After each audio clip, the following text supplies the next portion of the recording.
હઝરત સૈયદ જાફર શહીદ બાવાની ઉર્સની ઉજવણી કરવામાં આવી। વડોદરા શહેરના મુસ્લિમ સમાજમાં સામાજિક કાર્યકર અમીનભાઈ સૈયદના બાવામાનપુરાના ખાદિમ હાજી શેખ મોહમ્મદ હુસૈન અમીર મિયાના નિવાસ સ્થાનેથી સંદલ શરીફ નીકળ્યું।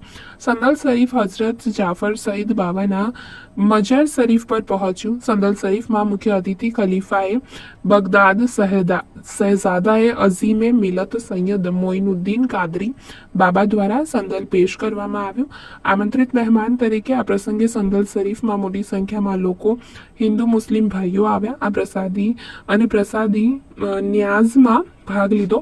વધુમાં હરની બોટ દુર્ઘટનામાં મૃત્યુ પામેલા 3 બાળકોને પણ જાફર સહિત કબ્રસ્તાનમાં દફનાવવામાં આવેલ છે। ત્યારે કોષની ઉજવણી સાથે બાળકોને પણ શ્રદ્ધાંજલિ અર્પણ કરવામાં આવી, જેમાં ફારૂકભાઈ સોની, અમીનભાઈ સૈયદ તેમજ સમાજના લોકો ઉપસ્થિત રહ્યા અને જે બાળકો દુર્ઘટનામાં સદનસીબે બચી ગયા છે તેઓને બીજા બાળકોને બચાવ્યા હતા તેને લઈને તોફી આપી સન્માનિત કરવામાં આવ્યા। બાળકો સહિત આગેવાનોએ કબ્રસ્તાનમાં મૃતકોની કબર પર ફૂલ ચાદર ચડાવી શ્રદ્ધાંજલિ અર્પણ કરી દુઆઓ કરવામાં આવી।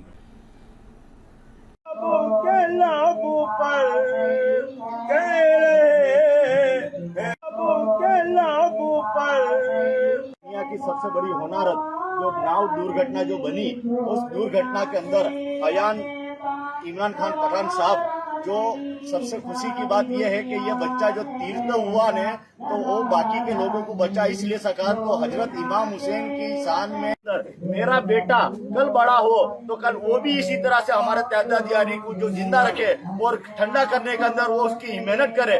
तो इमरान खान पठान साहब ने उस बेटे को उस वक्त ऐसी तालीम दी कि बेटा चल आज तू तीरना सीख जा, तो कल तू तीर तो हो जाएगा, तो मैं दुनिया में नहीं रहा तो ये त्यादादियारी ये खत्म ना।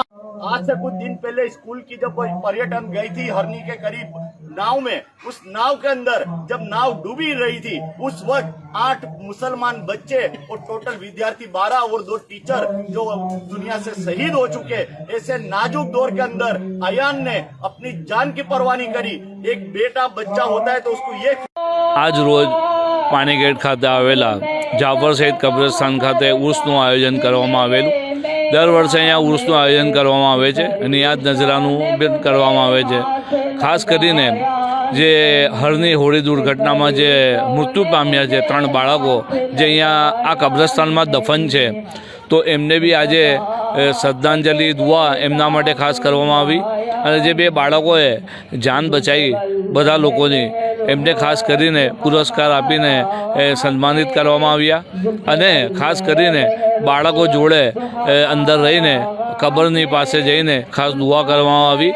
અમને એમનો હોંસલો અફજાઈ વધે એમના માટે એમને ખાસ પુરસ્કાર આપવામાં આવેલું આજે।